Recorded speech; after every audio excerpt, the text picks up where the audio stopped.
Hi everyone and welcome to JP Skateboard channel. In today's video I'm gonna rank my 5 top moments this year.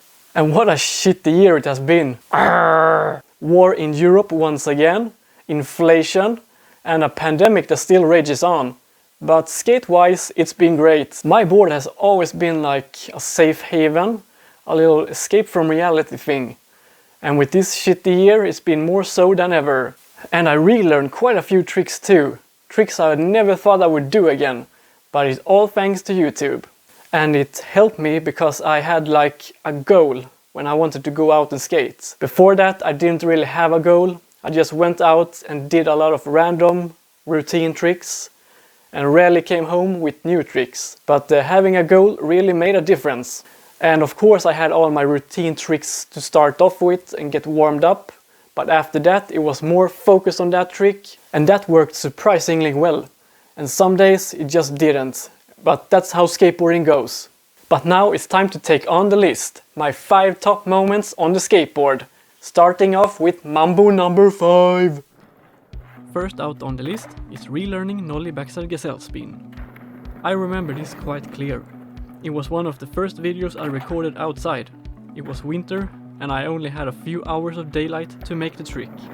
Not to mention, it was super cold too, but I landed the trick after around 20 minutes, to my surprise. I tried to make it a second time for good measure, but I couldn't really land it any better. But I was more than satisfied with the first one. And I got quite dizzy in the process too, but it was still worth it. And I took a pretty hard slam on my ass too. That felt extra painful in the cold. But those slams just happen, and despite the cold, it was a bloody good session. So number 5 on the list, Noli Baxter gazelle spin, celebrating with a victory lap.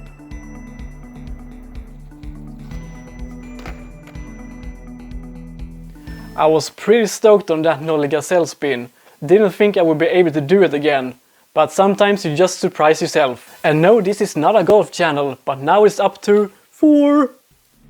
Next up on the list is probably the most intense thing I have ever done on a skateboard, the 10-minute heel flip challenge. With this video, I wanted to see how many heel flips I could do in 10 minutes, out of curiosity. And with a little help with my watch, I started doing a bunch of heel flips. I never thought it would be such a workout. After 5 minutes, my legs were burning, and sweat was dripping on the inside of my glasses.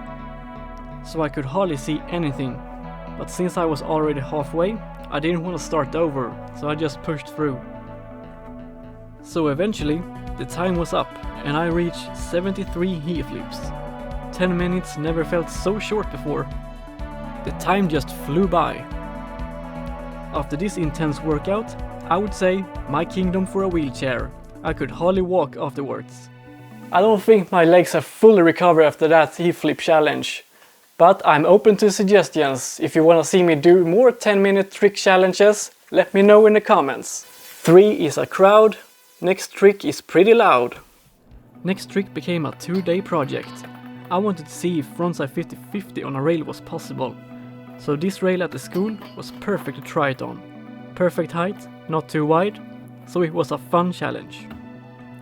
I started off by doing a few stationary ones, building up some confidence and locking both trucks. That part was surprisingly easy, but adding some speed to it and it became scary quite quickly. I started to notice improvements and locked the trucks and grinded the rail almost every attempt. But the weird part was to get off the rail. I don't know if it was just me or the rail, but it was so hard to get off. Usually you just lift the nose a bit at the end of the grind, but the board just started flipping. Eventually, I landed a sketchy one. I wasn't very pleased with it, so I had to get back another day and try to clean it up. The next day started pretty good. Nothing gets you started up more than a small rail bail. Took some time, got one more sketchy attempt, but I landed a much better 50-50 after that. And thanks to Kieran Clark for inspiring me to try and grind a rail. 50-50 on a rail, also another trick I never thought I would do again, but here we are. And next up is... Number 2. Your timing is impeccable.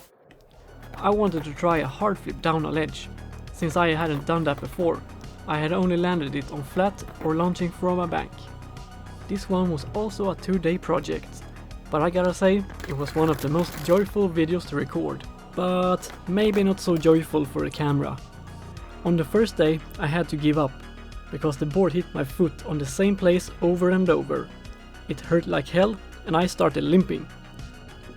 A few days later and I had way better flow. I landed the Hardflip on several occasions, but I couldn't stay on the board. The next attempt was a real bummer. I was so sure I had it, but lost my balance right afterwards, so I started tic-tacking. So it was back on the board and try again. And it was so windy that day, and a lot of scooter kids and whatnot, but I wouldn't let that distract me. Few attempts later, and I finally made it. Landed my first Hardflip down from a ledge. And that felt so good after 2 days of trying. Hard work really pays off. I even got a second Hardflip on camera, just for good measure, and with my homie Benji cheering on in the background. So I had a few commitment issues with the Hardflip down the ledge. It took about 2 days until I landed it, but it was so fun to record those videos. So now we reached the top of the list. Det är dags för nummer 1. Number 1 on the list is learning one of my dream tricks, the inward heel flip. I've been struggling with that trick forever, but last summer I really started committing to it, and suddenly I landed on the grip tape but couldn't roll away, and that got me fired up. Every session I had a moment only focusing on inward heel. After so many attempts and sessions, I'd say this trick is the most important for me in 2022. The thing is, I never had any problems getting the flip right, but it's so awkward flip trick, and staying above the board was the hard part. So it's been a very long process to learn this one and get over and follow through the whole trick. Jumping a bit higher and try to predict where the board is going really helped out. One day it all came loose, and sure, it wasn't a perfect landing, but I'll take it after so much effort and frustration. So next up should be fakie inward. It should be a lot easier. So that's it, folks. That's my top 5 list for 2022. And I would love to say thanks to all of you guys out there in the community. Thanks for all the support and inspiration. If I could skate half as good as you guys, I would be a very happy man. So after all this, I think I deserve a little winter ale. So thank you so much for watching. Don't forget to like, comment and subscribe.